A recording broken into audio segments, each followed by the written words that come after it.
Welcome back to another Whiteboard Friday. Today we're going to talk about one of the most important components of the overall process of any sort of web property. We're talking about conversion. Because ultimately, at the end of the day, and when you put up a web property, the goal is to convert. And if you're not converting, if you're driving millions and millions of people to your website every day and you're not converting, ultimately you've not accomplished the goal. So let's dig in a little bit.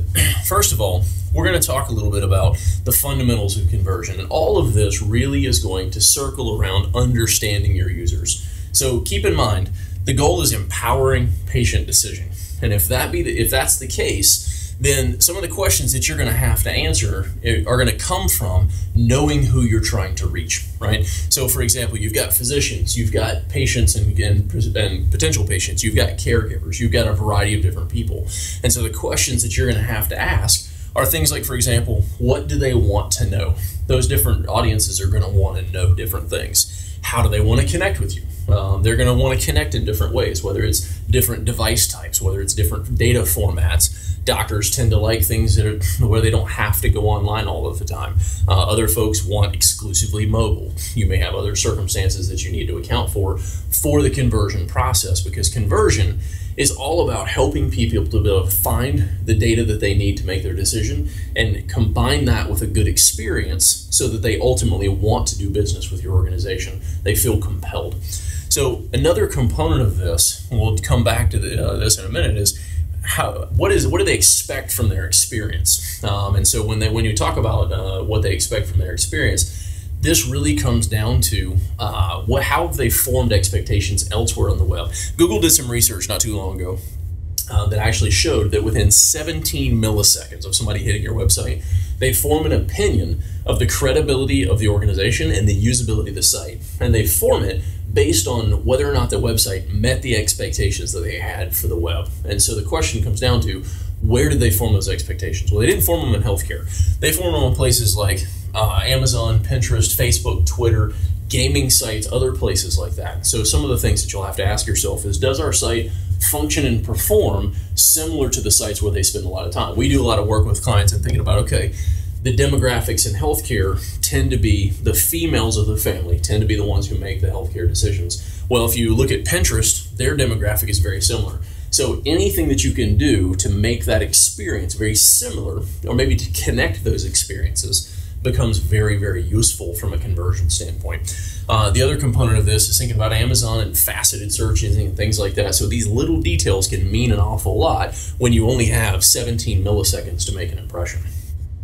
The other thing is how are you going to measure success? So ultimately, when you get right down to it, the bottom line is data. What are the numbers behind your conversion metrics? And so a lot of people get hung up in this because they don't necessarily understand how to build an ROI model, and we'll come back to that in another session sometime. I'll give you some highlights here in a minute. They don't understand. They say, well, we don't have the logistics internally because we don't have a call center, or we don't have the ability to do online booking and those sorts of things. But the reality is all of this can be built in a progression. Don't get hung up on thinking you've got to get to absolute numbers on return on investment through online booking to be able to start, because you don't. So for example, if this were your profile, there's far too many calls to action on this, but it gives you an idea. You could actually have, for example, choose this doctor. Choose this doctor may be a button on your site that it really does nothing more than simply allow the user to click it, show a phone number, maybe a little bit of information about booking the physician, and then basically allows you to be able to track how many times that button is clicked. And the idea here is to show what's called intent-based conversions. So if somebody clicks a button that's called choose this doctor, well, clearly their intent was to choose the doctor. So you can begin to show metrics and begin to show, hey, this is likely some ROI behind this. It's very hard to put absolute numbers on it, but it does show that, hey, what you're doing here is having an effect and possibly helps you get budget to do the next thing, or buy-in in the organization to get that change that you need to do the next thing. So other things, having, for example, an 800 number from your call center that's specific to the web so you can track phone calls from that. Having an appointment request button, begin to see how people are requesting appointments, what they're requesting appointments for. You can capture a good bit of data here. And this one's an interesting way of beginning to see how you might transition to online booking. So how many people are willing to fill out the form, what the drop-off rate of filling out the form is, what different links of form you need to have to maximize the conversion rates, all of that. The other thing is having provisioned phone numbers for the doctors. So they pick up the phone, they call the doctor's office. Well, you can have phone numbers provisioned specifically for the doctor's office that you can be able to track that conversion. So again, you're actually tracking something that doesn't require any infrastructure. It requires provisioning phone numbers, which is entirely technological. Now, you can also go to the Holy Grail, which is booking now. So you can book online. This is a great way to go if you've got the infrastructure to do it. You can do it through your EMR, say Epic or things like that. You can do it through organizations like ZocDoc, DocASAP, HealthPost, etc.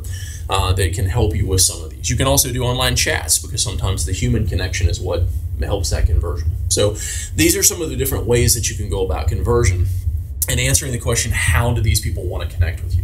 Now, the other component of this is the actual ROI. So you really want to begin thinking through how are you going to measure return on investment. And so the key here, and again, this will be something we'll have to go into in another session, but return on investment ultimately comes down to how can you track conversions?